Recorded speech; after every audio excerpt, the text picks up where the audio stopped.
que ce soit par le digital, le distanciel, mais aussi l'innovation par les méthodes. Et j'ai bien entendu que c'était important pour l'ensemble des formateurs de ne pas simplement avoir un outil, mais que ce qui était important, c'était l'accompagnement, la méthode pédagogique derrière, qu'on forme et qu'on va permettre à notre jeunesse de construire une société demain, la société d'après dont on a besoin.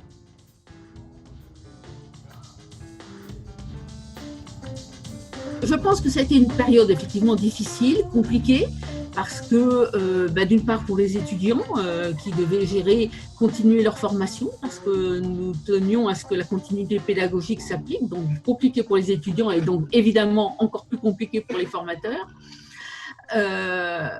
Et puis je pense que c'est aussi parallèlement un moment qui a été très riche et très enrichissant pour eux, parce qu'ils se sont retrouvés sur le terrain à être traités comme des professionnels, alors avec quelquefois les difficultés que ça peut engendrer, mais il y a eu beaucoup de retours de la part de ces jeunes ou moins jeunes sur le fait qu'ils étaient reconnus comme des professionnels, ils avaient des tâches précises à faire et une grande utilité, et je pense que ça a été apprécié aussi de la part des professionnels, leur mobilisation pour venir sur le terrain, soit sous forme de stagiaires, et du coup un stagiaire infirmier, un élève infirmier intervenait comme infirmier, soit carrément sous forme de contractuel. Mais alors du coup un élève infirmier intervenait plutôt comme aide-soignant, etc., puisqu'il n'est pas diplômé.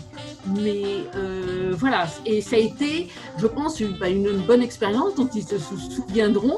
Et puis, apprendre à gérer une période de crise, je pense que c'est aussi très formateur.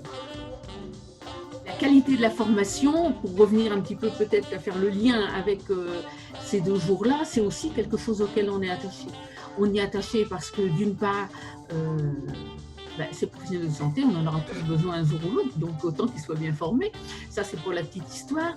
Mais surtout, dans un contexte de région où c'est difficile de trouver un médecin généraliste, il est important que toute la profession, que l'ensemble des professions de santé, ceux qui ne sont peut-être pas assez nombreux, mais même ceux qui sont sur le terrain, puissent répondre aux besoins des habitants de notre région.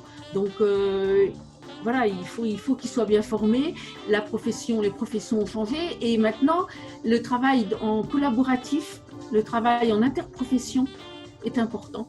Et donc il faut que nos professionnels soient formés dans cette dynamique-là, parce qu'ils vont plus pouvoir travailler tout seuls.